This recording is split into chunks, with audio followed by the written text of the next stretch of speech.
Clear గా ఒక statement release చేశారు వర్మ గారు. నేడుస్తున్నాను అని అందరూ what ever the media speculating. Bollywood అయినా టాలీవుడ్ అయినా పెద్ద పెద్ద హీరోలు సూపర్ స్టార్లు నాకెవరూ ఛాన్స్ ఇవ్వలేదు. నా ఇష్టం వచ్చినట్టు నేను బతుకుతాను అని ఒక డిసిషన్ లో.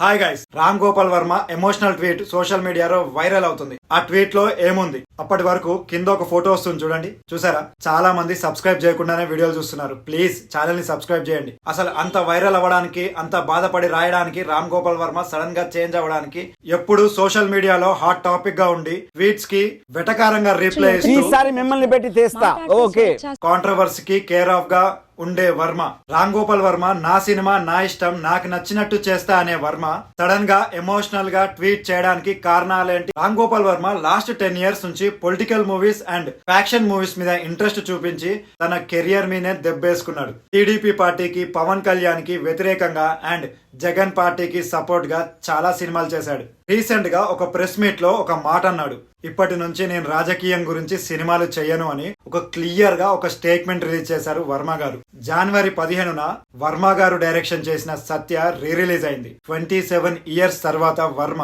సత్య సినిమా బిగ్ స్క్రీన్ లో చూసుకున్నారు. తన రియాక్షన్ ఎలా ఉందో ఒక ట్వీట్ చేశారు. సోషల్ మీడియాలో వైరల్ అవుతుంది ఆ ట్వీట్. అసలు ఏమని రాశారు, ఎందుకంత బాధపడి రాశారో క్లియర్ గా చెప్తా వినండి. సినిమా చూశాక నేను ఏడ్చాను, నా మనసంతా కుంగిపోయింది, గందరగోళంగా ఉంది అని. 27 years తర్వాత ఫస్ట్ టైం సత్య మూవీ చూసా. సినిమా చూస్తుంటే తెలియకుండానే కన్నీళ్లు వచ్చాయి. సినిమా కోసం కాదు, ఆ తర్వాత అప్పటి రోజులు గుర్తొచ్చి ఏడ్చాను. సత్య మూవీ సక్సెస్ తర్వాత నేను తాగుబోతునయ్యాను. సత్య అండ్ రంగీలా సక్సెస్ తర్వాత నాకు కళ్ళు మూసుకుపోయాయి. లాస్ట్ 10 years నుంచి నాకు ఇష్టం వచ్చినట్టు, నాకు నచ్చినట్టు పనికి మాలిన సినిమాలు చేశా. నాకు ఉన్న అతి తెలివితో, పనికి రాని తెలివితో అసభ్యకరమైన సినిమాలు చేశా. ఇండస్ట్రీలో అది బాలీవుడ్ అయినా కావచ్చు, నాకు టాలీవుడ్ అయినా కావచ్చు, చాలా అవకాశాలు ఇచ్చారు, కానీ నేను నిలబెట్టుకోలేకపోయా. నా మూవీస్ సూపర్ హిట్ అయ్యేసరికి అహంకారం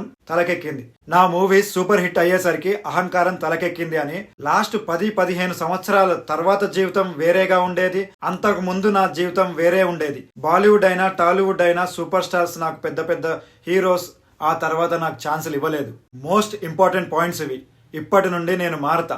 ఇకపై డైరెక్టర్ గా నా గౌరవాన్ని పెంచే సినిమాలే చేస్తా. ఇప్పటి నుంచి సినిమాలు తీసే ముందు సత్య సినిమా చూడాలి అని రూల్ పెట్టుకున్నా అని రాశారు. రామ్ గోపాల్ వర్మ సత్య సినిమా తర్వాత, రంగీలా సినిమా తర్వాత కావురం నాకు తలకెక్కింది. సో అందువల్ల నా జీవితం నా చేతులారా నాశనం చేసుకున్నా అని ఒక ట్వీట్ చేశారు. చూడాలి ఇది ఎంత నిజమో.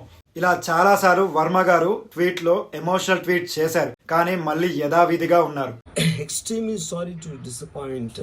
అంటే ఇప్పుడు ఉనికిపోతున్నాను, మంచం కింద నేడుస్తున్నాను అని అందరూ what ever the media speculating.